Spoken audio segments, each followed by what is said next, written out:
Nobody in the emergency room ever looked twice at Nurse Elena Cross. That was the point.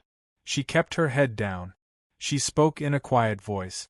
She wore the same gray cardigan over her scrubs every single shift, winter or summer, and nobody knew why.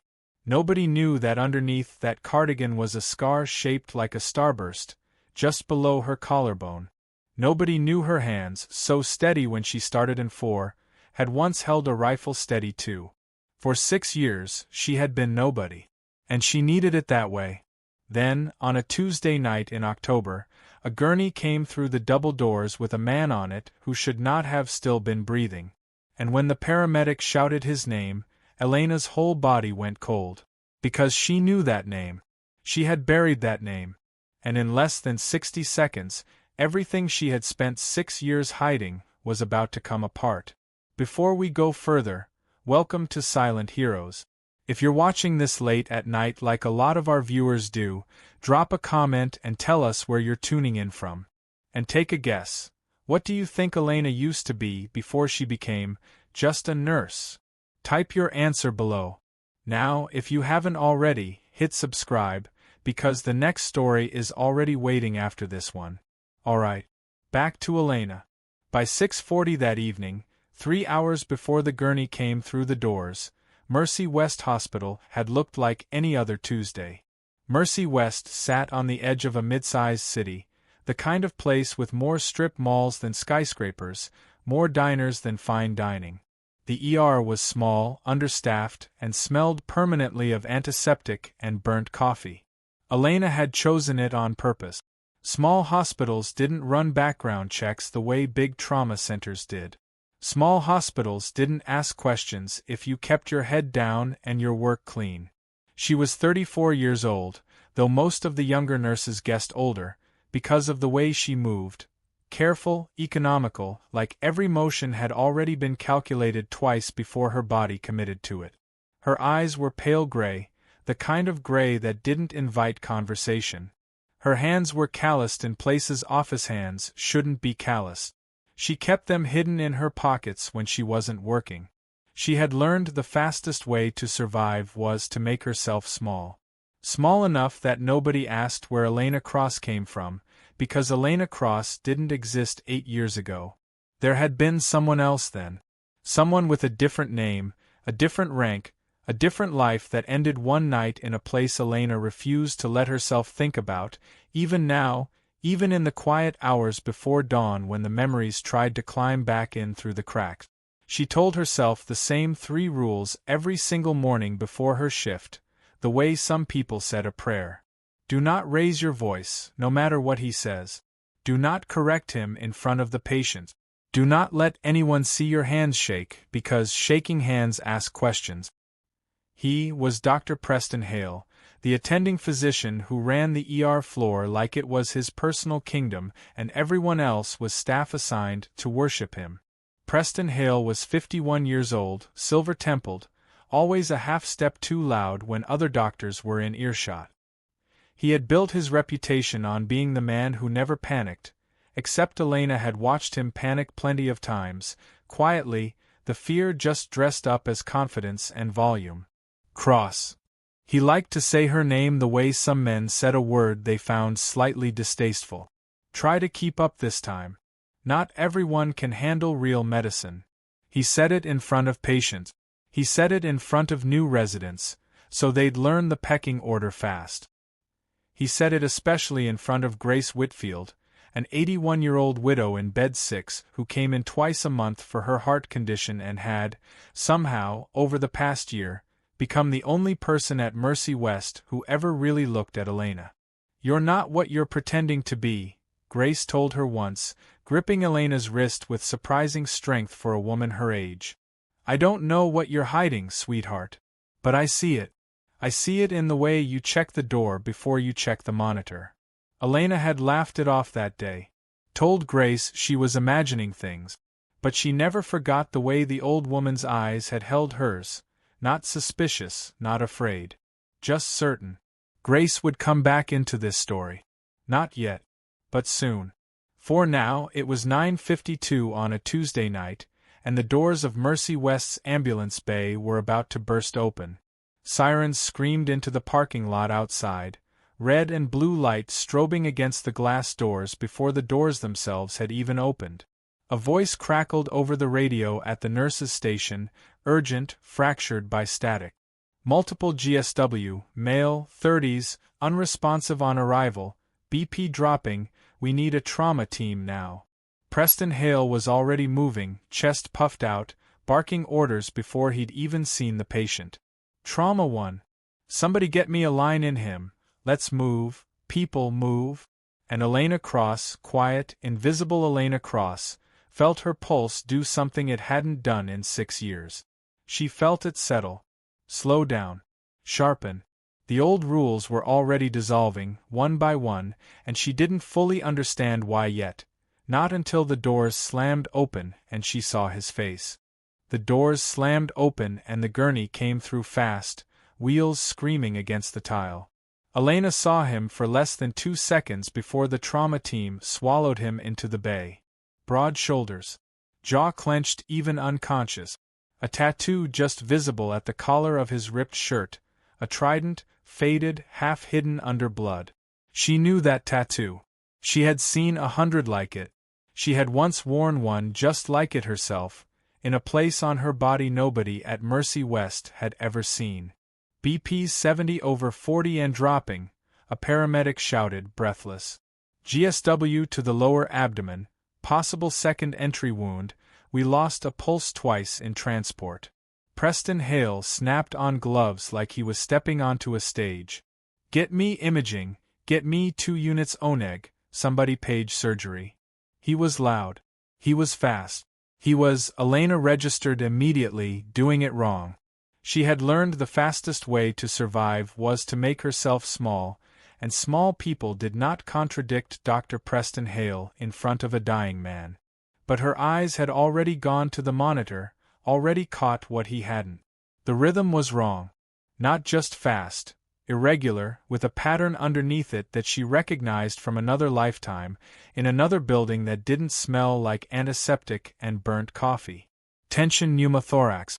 The words rose up in her mind, unbidden, sharp as a blade. Not just blood loss. Air trapped in the chest cavity, building pressure with every breath he tried to take, pressing on the heart and the great vessels until they simply stopped moving blood at all. Preston was chasing the gunshot wound. He wasn't listening to the lungs. Hale. Her voice came out steadier than she expected. Left lung sounds absent. Tracheas deviating. This isn't just blood loss. Preston didn't even look at her. I have this handled, Cross. Go restock trauma 2. He needs a needle decompression. Now. Second intercostal space, midclavicular line. I said I have this handled. His voice cracked into the room like a whip, and for a moment the entire trauma bay went still, every resident and tech frozen between the doctor giving orders and the nurse who never spoke out of turn suddenly speaking very much out of turn. The monitor screamed a warning. Oxygen saturation dropping. 88. 84. 79. And then the wounded man's eyes opened. Just for a second, glassy, unfocused, searching the ceiling like he was looking for something that wasn't there. His lips moved. A whisper, cracked and dry, barely audible over the machines. Ghost 6. The word hit the room like a detonation. Nobody else understood it. To the residents, to Preston, to the techs bagging oxygen into a dying stranger's mouth, it was nonsense, the delirious mumbling of a man in shock. To Elena, it was a call sign. Her call sign. A name that had died with a woman who no longer existed, buried under 6 years of quiet shifts and a gray cardigan and a promise she'd made to herself in a hospital very different from this one. Her hands, for the first time in 6 years, did not shake. They went still, steady, certain. She didn't remember deciding to move. She simply moved, past Preston Hale, past a resident frozen mid-sentence, straight to the crash cart, where her fingers found a 14-gauge needle before her mind had finished processing why. Cross, step back. That is not your call to make. He's dying because you're treating the wound you can see instead of the one that's killing him. Her voice had changed. Flattened. Lost every trace of the careful, small-shouldered quiet she'd worn like armor for 6 years. Tension pneumothorax doesn't wait for a chart order, Dr. Hale. It kills in minutes. You are a nurse. He spat the word like it settled the argument on its own. You do not diagnose. You do not treat. You! Then stop me. She didn't raise her voice. She didn't need to. Preston Hale did not stop her. Whether from doubt or hesitation or the terrible dawning suspicion that the quiet woman in the gray cardigan somehow knew something he didn't. He stood frozen, one gloved hand half raised, and said nothing at all. Every eye in the trauma bay turned to Elena Cross. For 6 years, she had disappeared into the wallpaper of Mercy West Hospital, one careful, unremarkable motion at a time. In this moment, under fluorescent light, with a stranger's blood soaking into her shoes and a call sign she hadn't heard spoken aloud in 6 years still ringing in her ears, she stopped disappearing. She found the landmark on the man's chest with 2 fingers, fast, sure, the way she'd been trained to find it a lifetime ago in far worse conditions than this. The needle went in clean, angled just so, and the room heard it before they understood it. A sharp hiss of trapped air releasing, pressure equalizing, a silence breaking open into something that finally sounded like room to breathe. The monitor's alarm cut off mid-scream. Oxygen saturation, 81, 85, 90. A resident whispered, "Oh my God!" Preston Hale stared at Elena Cross like he was seeing her, really seeing her, for the very first time. And somewhere behind his shock, something colder and more dangerous was already beginning to take shape.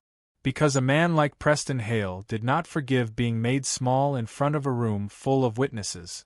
Not ever. Silence didn't last long in a trauma bay. It never did. "Get me the chest tube tray," Elena said, already moving to the next step, her voice carrying an authority nobody at Mercy West had ever heard from her. "Prep for a thoracostomy. He'll need it before surgery even sees him." A resident scrambled to obey her before anyone remembered to ask who had put her in charge.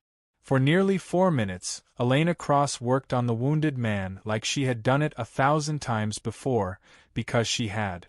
She called out numbers. She called out step. Her hands did not shake, her voice did not rise, and the tremor she had spent 6 years hiding, the one that surfaced whenever Preston raised his voice at her, simply was not there anymore. It had vanished the moment the needle went in. By the time trauma surgery arrived to take the patient upstairs, his vitals had stabilized enough that the surgeon on call, a sharp, tired woman named Dr. Okafor, actually stopped in the doorway and asked, "Who did the decompression?" Nobody answered right away. Preston Hale answered for her. "She did it without authorization. Against my direct order." Dr. Okafor looked at Elena for a long moment. Then she looked at the monitor, at the numbers that told a truer story than any doctor's wounded pride ever could. "Whoever you are," she said quietly, "you probably just saved his life. Get him up to or two." The gurney rolled away, and with it went the only proof, for now, of what Elena Cross had done. What was left behind was Preston Hale, and the particular kind of fury that came from a man who had just been publicly outperformed by someone he'd spent 6 years calling beneath him. "My office," he said. "Now." She followed him down the hallway, past the nurse's station where every eye tracked her without pretending not to. Word moved fast in a small hospital. By the time she reached his door, 3 techs already knew. By morning, the whole floor would. Preston shut the door behind her hard enough to rattle the blinds. "You will explain to me," he said, "where a floor nurse learned to identify and treat a tension pneumothorax with more speed and precision than a board-certified emergency physician. Because in 15 years, I have never seen hands move like that." "He was dying," Elena said. "I did my job." "That is not your job. Your job is to follow my orders. Your job is to restock supplies and take vitals and stay in your lane, and you..." His voice cracked upward, the fear underneath finally breaking through the performance. "You made me look like a fool in front of my own trauma team. You were treating the wrong wound." Her voice stayed level. "I didn't make you look like anything. You did that yourself, the moment you stopped listening to the monitor." His face went the color of old brick. "You're suspended. Effective immediately. I'm reporting this to administration as an unauthorized clinical intervention outside your scope of practice, and when I'm finished, you will be lucky to find work changing bedpans in this state." She had known this was coming from the second she'd picked up the needle. She had made the trade with her eyes open. 6 years of careful invisibility, spent in less than 60 seconds, to keep a stranger's heart beating.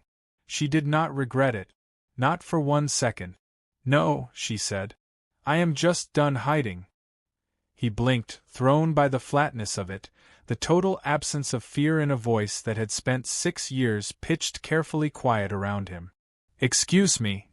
You can suspend me. You can report me. You can call administration right now, in front of me, if you'd like."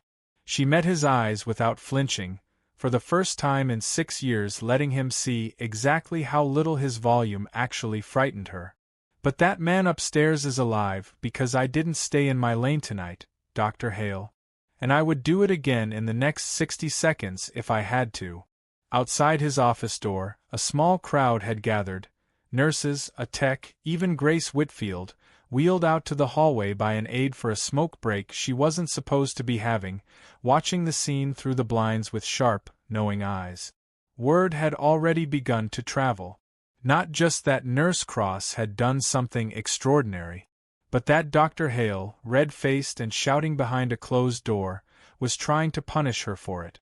Preston opened the door to find an audience he hadn't accounted for, and for just a moment, a single unguarded moment, something like doubt flickered behind his eyes. He recovered fast. He always did. "Go home, Cross," he said, loud enough for the hallway to hear. "You're done here." Elena walked past him without another word, past the small crowd, past Grace Whitfield's steady, searching gaze, and out into the parking lot where the October air was sharp and cold and smelled nothing like antiseptic. She didn't know yet that a phone call was already being made 3 floors above her. Dr. Okafor, on a landline in the surgical wing, dialing a number she'd found scrawled on an intake form, a number belonging to a man whose military ID had been recovered from his ruined jacket pocket. A number belonging to someone who was about to make sure the entire hospital learned exactly who Elena Cross used to be. 3 floors up, in the sterile hum of the surgical wing, Dr. Okafor stood over an admissions form with a frown creasing her forehead. The wounded man's ID had come back from the property room. Military identification, Naval Special Warfare Command. Next of kin listed a name and a number with a Virginia area code, flagged for emergency notification only, the kind of flag that meant someone with real authority needed to know the moment this man's status changed. She dialed. It rang twice. "This is Rear Admiral Catherine Voss." The voice on the other end was crisp, awake despite the hour, carrying the unmistakable weight of someone used to being obeyed. "Admiral, this is Dr. Okafor at Mercy West Hospital. I'm calling about a patient brought in tonight under the name. The ID lists him as Petty Officer First Class Marcus Doyle." There was a pause. A sharp intake of breath. "Is he alive?" "He's alive. He's in surgery now, and he's stable. Stable because someone on my floor recognized a tension pneumothorax nobody else caught in time. I need to ask you something, Admiral, and I need an honest answer. Does the name Elena Cross mean anything to you?" Silence stretched long enough that Dr. Okafor thought the call had dropped. "Where," Admiral Voss said finally, very quietly, "did you hear that name?" By 6 o'clock the following morning, Elena hadn't slept. She sat in her small apartment on the edge of the city, in the same gray cardigan, staring at a suspension notice she'd been emailed at 2 a.m. Preston Hale hadn't wasted a single hour. Her phone rang at 6:14. Unknown number, Virginia area code. She almost didn't answer. Some old instinct, some worn-down muscle memory from another life, made her pick up anyway. "Cross," said a voice she hadn't heard in 6 years, and every hair on her arms rose at once. "Or should I say, Lieutenant?" Elena sat down hard on the edge of her bed. "Admiral Voss. You have exactly 10 seconds to tell me you're not the same Elena Cross who pulled 3 of my people out of a collapsed building in a war zone I'm not allowed to name, and then vanished off every roster in the United States Navy 8 months later without a word to anyone who loved her." Elena closed her eyes. "I can't tell you that. Because I am." "Then you have exactly 1 hour to explain to me why the woman who saved my brother's life 6 hours ago is currently suspended from her job for doing exactly what she was trained, no, born, to do." Elena's breath caught. "Your brother. Marcus Doyle. My baby brother, and the only family I have left in this world, currently in an or 3 floors above the hospital where you apparently work under a fake last name, hiding from a war you should never have had to apologize for surviving." The Admiral's voice, steel wrapped in something that might have been grief, might have been fury, might have been both. "I'm getting on a plane in 20 minutes. I will be at that hospital by 10 a.m. And Lieutenant, you are not going to lose your job over this. Not while I'm breathing." The line went dead before Elena could answer. She sat frozen on the edge of her bed for a long moment, the gray cardigan suddenly feeling less like armor and more like a costume she no longer had the strength to keep wearing. 6 years of small. 6 years of quiet.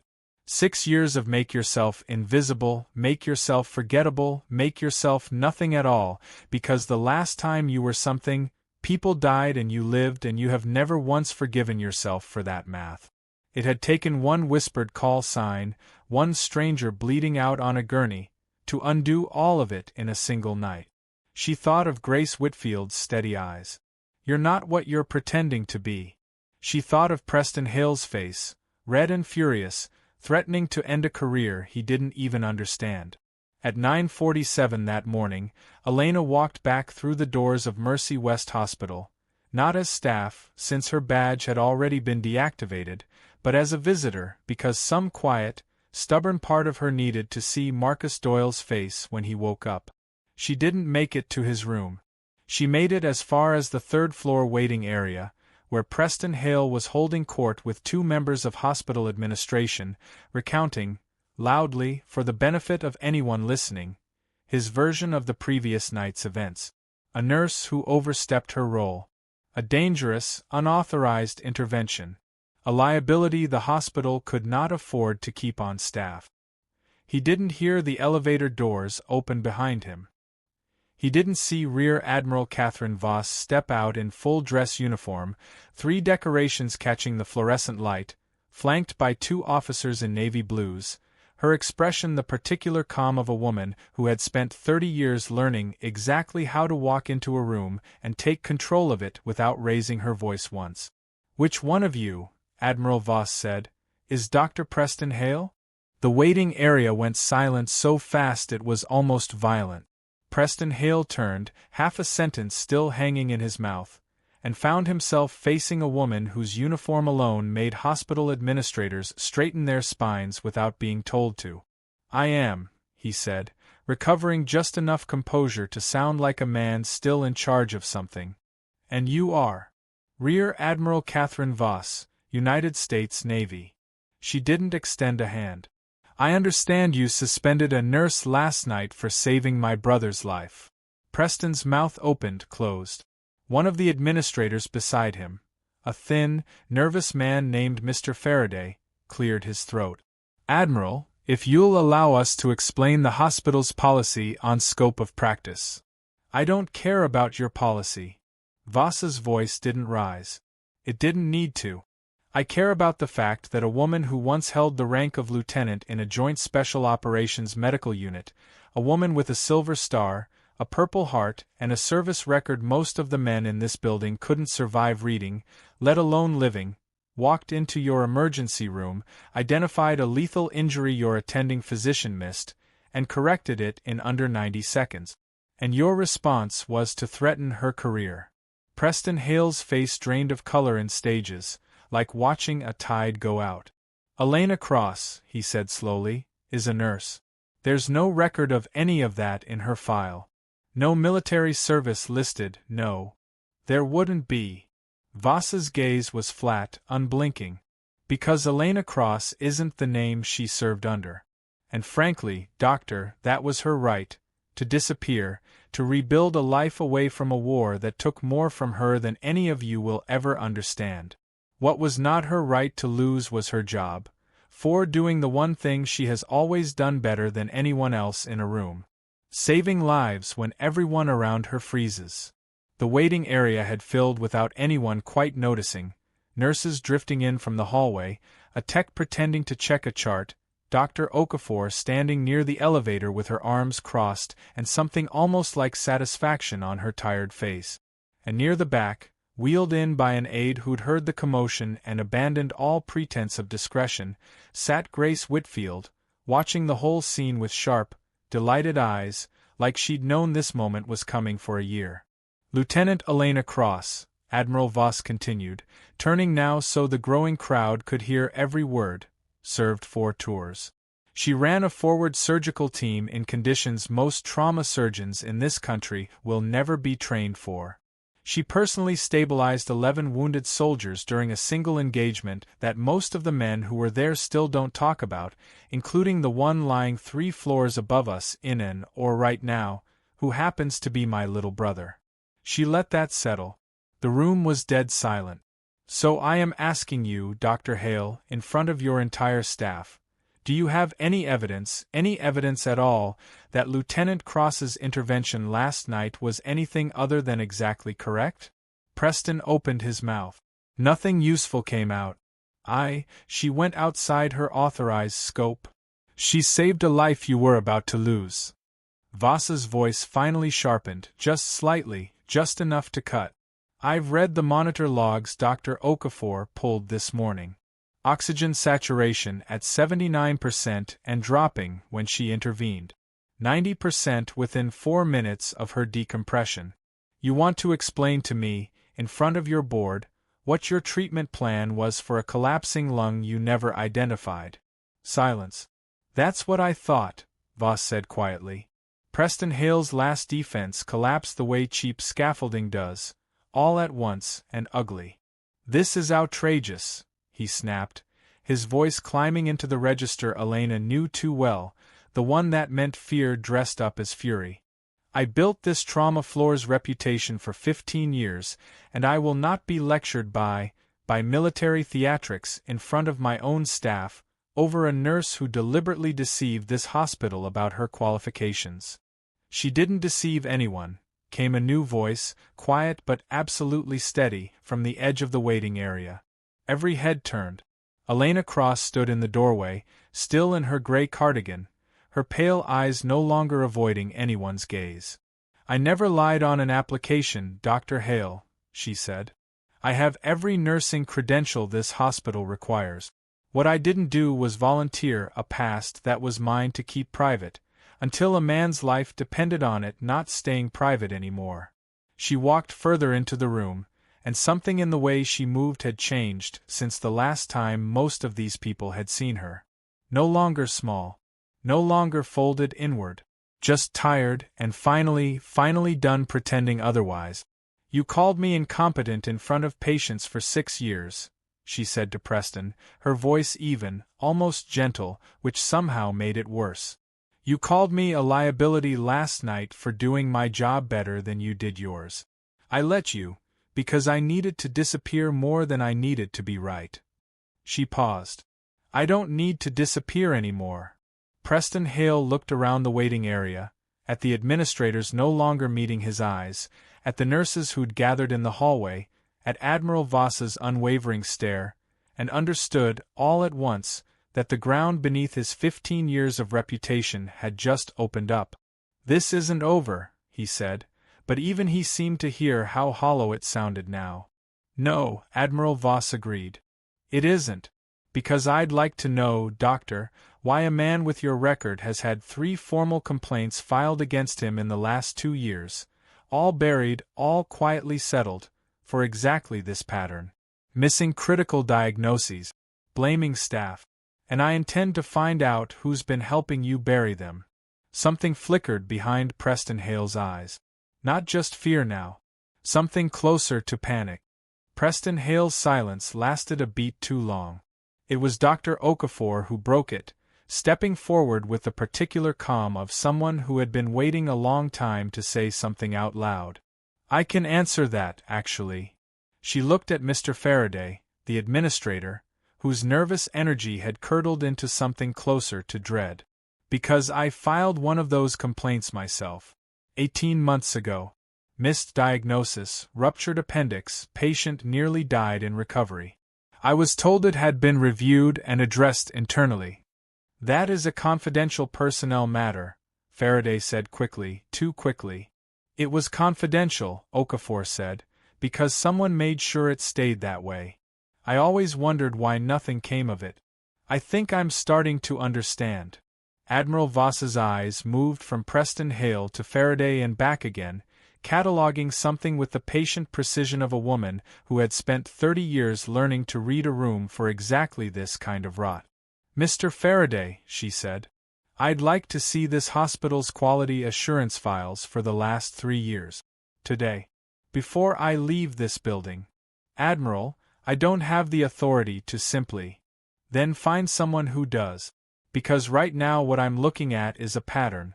A physician who buries his own mistakes by punishing the staff who catch them, and an administration that's been letting him do it. That's not a scope of practice issue, Doctor. That's a cover-up.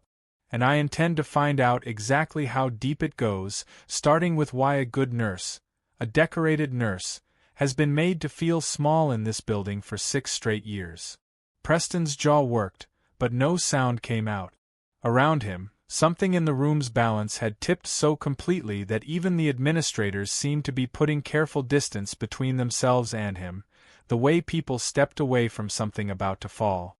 It was Grace Whitfield who broke the tension, wheeling herself forward with more speed than an 81-year-old woman with a heart condition had any business moving, until she was directly in front of Elena. I knew it, Grace said, and her voice cracked, not with anger but with something warmer. I knew there was something extraordinary under all that gray cardigan and quiet, sweetheart. I told you. Didn't I tell you? Elena felt something loosen in her chest for the first time in longer than she could remember. You told me, she said softly. I should have listened. You listened when it counted. Grace patted her hand, the same wrist she'd gripped months ago with that unsettling certainty. That's all that ever mattered. Admiral Voss turned to Elena, and for a moment the crisp military authority in her voice softened into something almost fragile. Lieutenant, she said, thank you for my brother's life. He's going to be all right? Surgery went well. He's stable. Sedated, but stable. Voss's composure cracked, just barely, just at the edges. I lost my mother and father young, Lieutenant Cross. Marcus is all I have left in this world. If you hadn't been standing in that trauma bay last night. She didn't finish the sentence. She didn't need to. Elena thought of a wounded man's whispered call sign, a word that had detonated 6 years of careful invisibility in less than a second, and understood, with sudden clarity, that some part of the universe had a strange sense of timing. That the man she'd saved had, without knowing it, saved her right back, dragged her out of the small gray life she'd buried herself in, one whispered word at a time. I'd like to see him, Elena said. When he wakes up. He's going to want to see you too, Voss said. He talks about you, you know. Not you specifically, he never knew your name here. But her. Lieutenant Cross. The medic who kept 3 of his teammates breathing on a night none of them were supposed to survive. He's told that story more times than I can count. He just never knew until last night that she was still out there somewhere. Something in Elena's chest, some tightly wound thing she'd carried for 6 years, finally began, just barely, just at the edges, to unclench. Preston Hale had gone quiet, standing alone now in the middle of the waiting area, the crowd having drifted subtly away from him the way people drift from something radioactive. His face had settled into an expression Elena recognized from 100 small cruelties over the years. Not remorse, not yet, just the calculating panic of a man realizing his usual tricks weren't going to save him this time. "Administration," he said finally, his voice smaller now, "will need time to review the complaints before any." "You'll have time," Admiral Voss said, "in whatever hearing comes next. But you are relieved of your supervisory duties on this floor, effective immediately, pending investigation. I'll be making sure of that personally, Doctor, and I don't think you want to find out how many phone calls a rear admiral can make in a single afternoon." Preston Hale said nothing else. He simply turned and walked out of the waiting area alone, past nurses who no longer looked away when he passed, past an administrator who wouldn't meet his eyes, out through the doors he'd once ruled like a kingdom. He didn't look back once. Elena watched him go and felt no triumph in it. Only a quiet, tired relief, the particular exhaustion of setting down something heavy she hadn't realized she was still carrying. But the story wasn't finished. Not yet.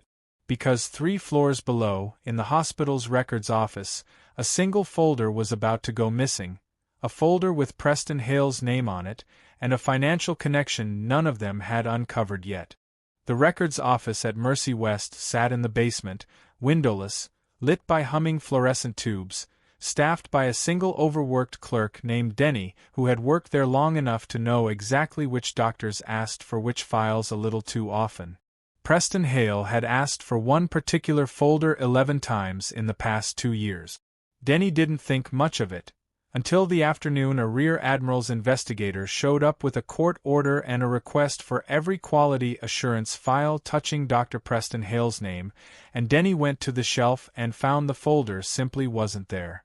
"That's strange," Denny said, more to himself than to the investigator, a sharp-eyed Navy liaison named Lieutenant Commander Ruiz. "That file's been checked out since Tuesday." Dr. Hale signed for it himself. Ruiz's eyes narrowed. "Which file?" "Financial disclosure forms. Physician conflict of interest paperwork. We're required to keep them on record for—" Denny stopped, frowning at the ledger. That's odd too. There's a gap. 2023 to now, his disclosure forms are just missing.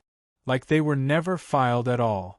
By that evening, Ruiz had pulled a different set of records, not from the hospital, but from public filings, and found something that made her pick up the phone immediately.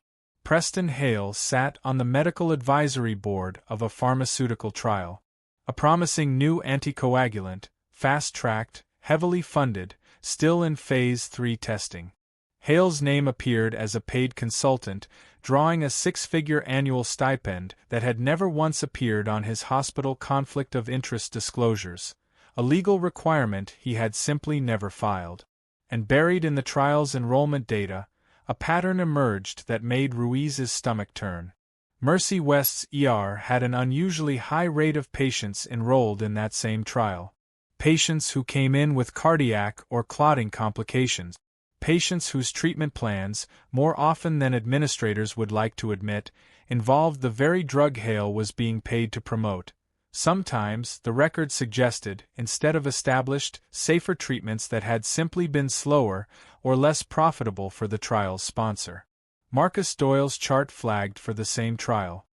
He'd been enrolled 2 days before his shooting, during a prior visit for an unrelated minor injury, enrolled by Preston Hale himself, his signature right there on the consent form, dated, notarized, entirely legal on paper.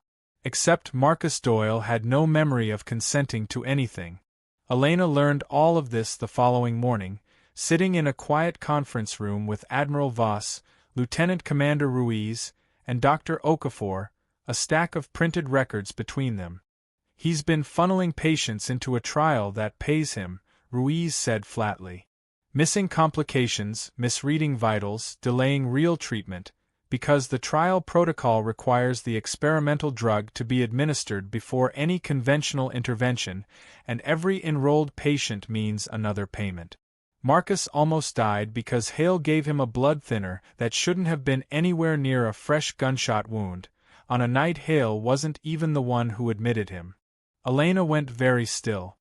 He gave Marcus the trial drug? Before I even got to the trauma bay. Nursing notes from his prior visit, Okafor said, sliding a page across the table. Look at the timestamp. 2 days before the shooting. He was already enrolled. Which means the anticoagulant was already in his system when he came in with a GSW and a collapsing lung. That's not just negligence, Lieutenant.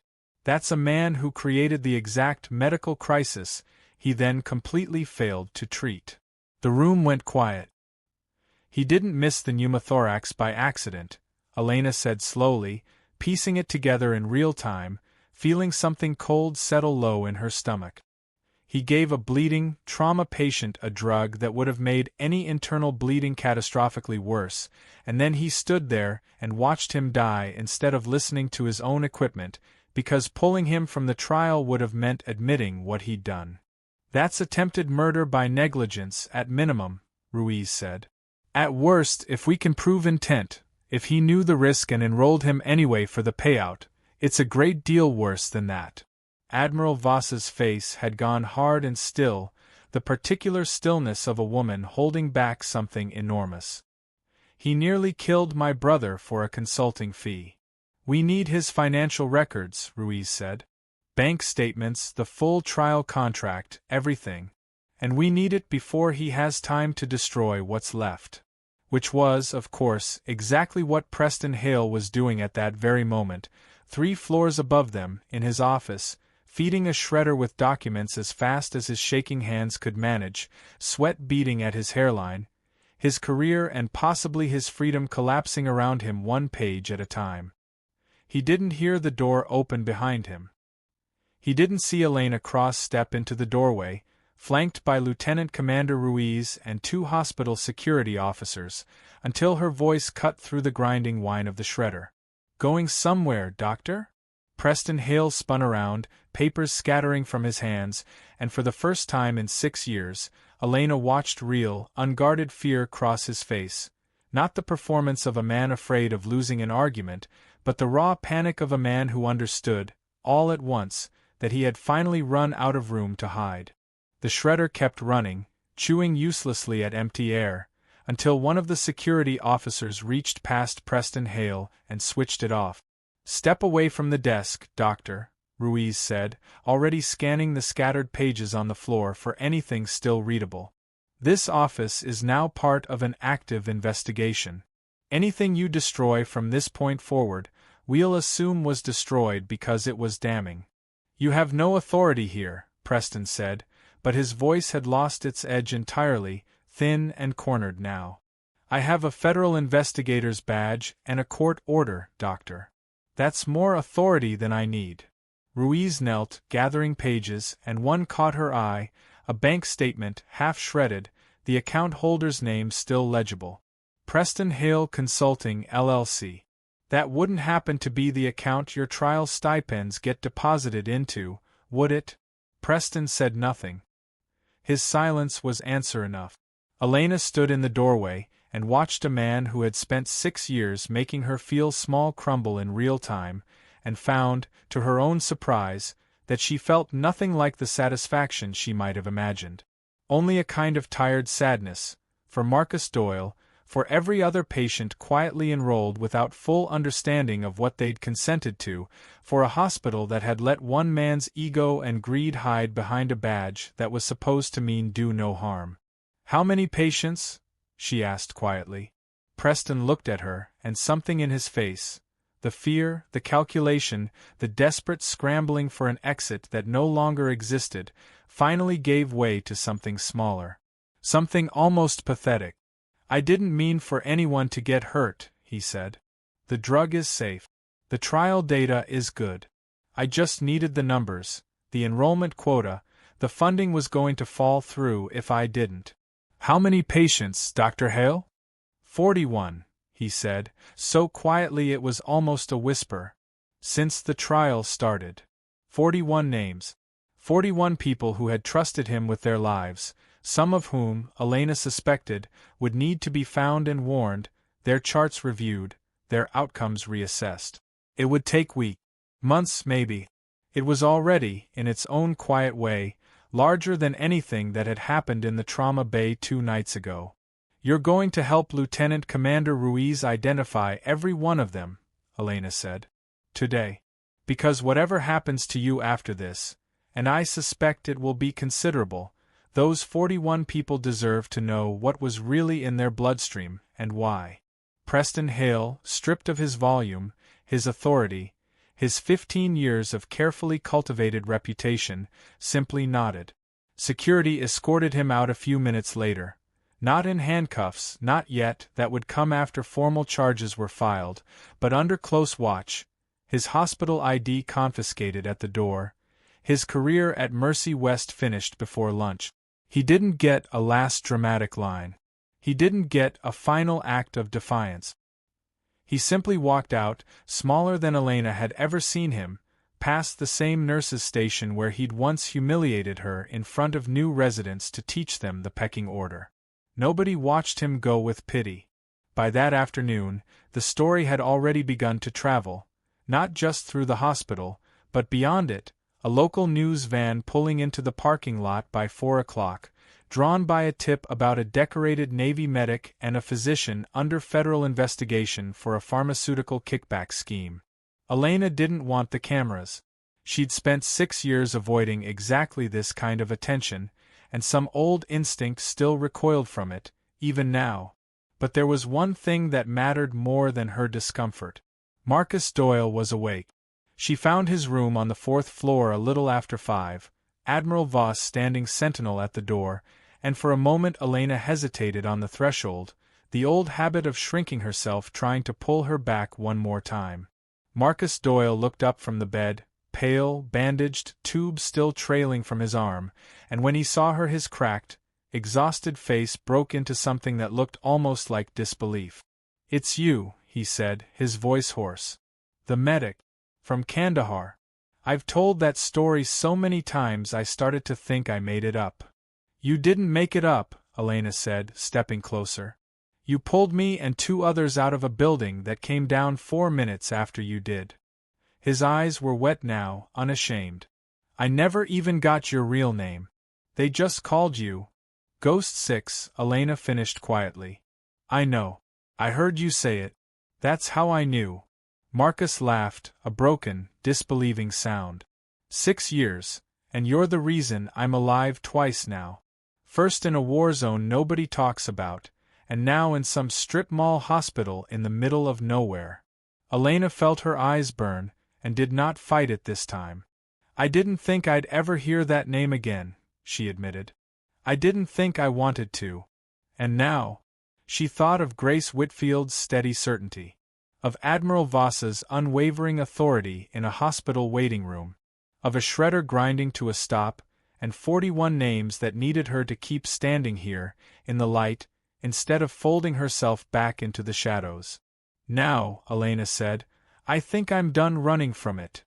3 weeks later, Mercy West Hospital looked, on the surface, almost exactly the same. Same fluorescent lights. Same smell of antiseptic and burnt coffee. Same worn linoleum in the ER hallway that squeaked under rubber-soled shoes. But underneath the surface, almost everything had changed. Preston Hale was gone, formally terminated, facing federal charges for research fraud, failure to disclose conflicts of interest, and negligent endangerment tied to at least 6 patients whose records showed clear harm from the undisclosed trial drug. His medical license was suspended pending the outcome of the investigation, and the state board's early findings suggested suspension would likely become permanent revocation. Mr. Faraday, the administrator who'd spent 2 years quietly burying complaints, resigned before the hospital's board could vote to remove him. Of the 41 patients enrolled without full understanding of the risks, 38 had been located, notified, and moved to appropriate care. 2 more were found the following week. The last, an elderly man who'd moved out of state, was still being traced by Ruiz's team, who had, by then, more or less adopted Mercy West as an ongoing case. Marcus Doyle was discharged on a Thursday, walking out on his own 2 feet, slower than he used to, but upright, his sister at his side, refusing every offer of a wheelchair with the particular stubbornness of a man used to being the strong one. He stopped at the nurse's station on his way out, found Elena finishing a chart, and didn't say anything at first. He just held out his hand. She shook it. "I owe you a debt I can't pay twice," he said. "So I'm not going to try. I'm just going to say thank you, and mean it as much as a person can mean anything." "Get some rest," Elena said, and meant that too. "And Marcus, stay out of hospitals for a while, if you can manage it." He laughed, the first easy laugh she'd heard from him. "No promises." Admiral Voss lingered a moment longer, after her brother had gone ahead toward the elevator. "The Navy would like to talk to you," she said. "Officially. There's a program being developed, a joint civilian-military trauma initiative, training ER staff in combat medicine techniques, battlefield triage under mass casualty conditions. They want someone with real field experience to help build it. Someone who's also spent time on the civilian side, who understands both worlds." She paused. "I can't think of anyone better suited than you."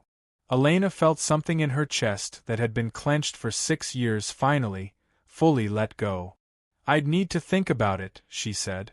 Then, quieter, "No. Actually, I don't. Yes. I want to help build it." Voss smiled, the crisp military bearing softening into something almost like family. "Good. Because I already told them you'd say yes." Mercy West's new administration, installed hastily in the wake of Faraday's resignation, eager to distance the hospital from Preston Hale's shadow, offered Elena her old position back within the week, along with something new. A formal role as clinical lead for trauma response training, her military background finally, openly, part of her file instead of a secret folded into a gray cardigan. She accepted both. The first person she told, before Admiral Voss, before hospital administration, before even Marcus Doyle, was Grace Whitfield. She found the old woman in bed 6, same as always, in for a routine check on her heart condition, needlepoint in her lap, sharp eyes already lifting to meet Elena's the moment she walked through the door. "Well," Grace said, setting down her needle. "Look at you. Standing up straight for once. Not checking the door before the monitor."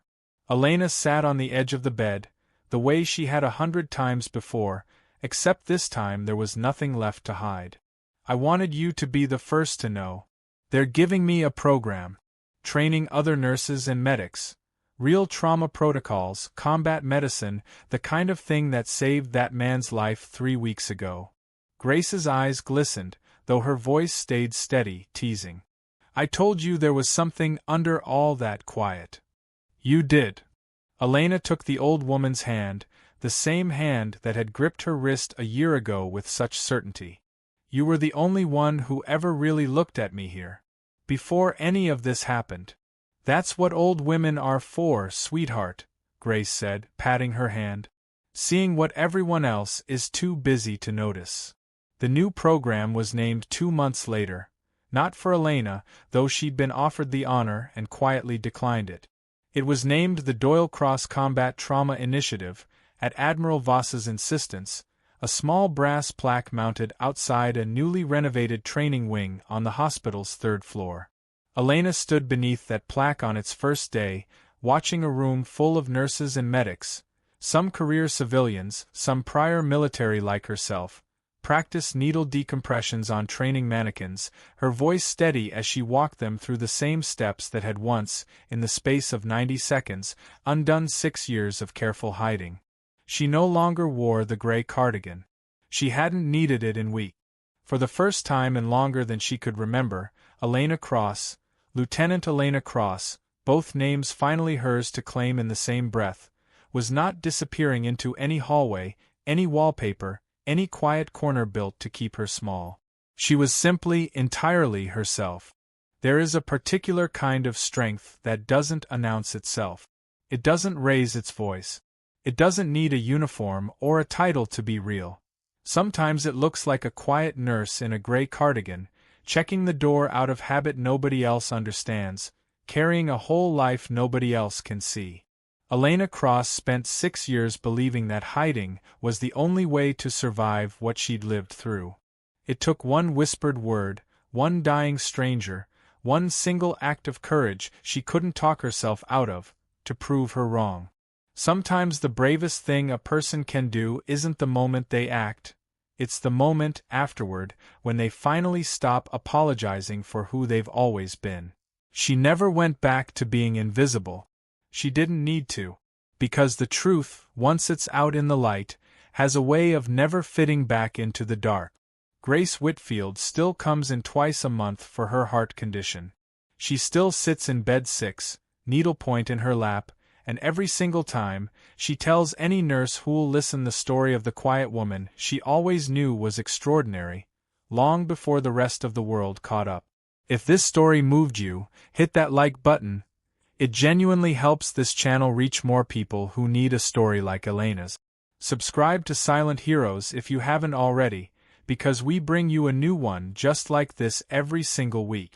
And down in the comments, tell us, if you were in that trauma bay, do you think you would have recognized what Elena saw, or would you have missed it the way everyone else did? The next story is already waiting. We'll see you there. The end.